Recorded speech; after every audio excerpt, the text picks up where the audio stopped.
3 মাস ধরে পানীয় জলের সংকট, পানীয় জল ছাড়া স্থানীয়দের জীবন বিপন্ন। তাই পানীয় জলের দাবিতে রাস্তা অবরোধ এলাকাবাসীর।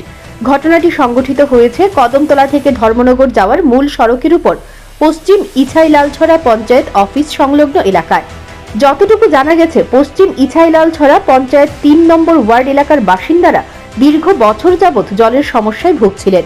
পঞ্চায়েত কর্তৃপক্ষ সহ স্থানীয় জনপ্রতিনিধি, রাজনৈতিক দলের নেতৃত্ব সহ দপ্তরের আধিকারিকদের জানানোর পর অবশেষে বাধ্য হয়ে মঙ্গলবার সকাল 10টা নাগাদ রাস্তা অবরোধ করেন।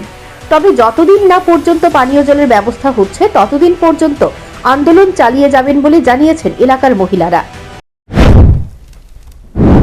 মূলত কিতার লাগে আপনার রাস্তার অবরোধ করছেন? আপনার কোন গ্রাম পঞ্চায়েতের বাসিন্দা আপনারা? কত নম্বর ওয়ার্ডের? মানে জলের সমস্যা আপনারা এলাকায়?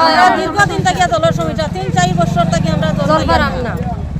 প্রধানরাও জানাইছি, তারা কোনো বৈধ করে না, কাগজও দেওয়া হয়েছে। তারা আজকে যে রাস্তার অবরোধ করছেন, কোনটা রাস্তা অবরোধ করছেন? কদমতলা থেকে ধর্মনগর যাওয়া।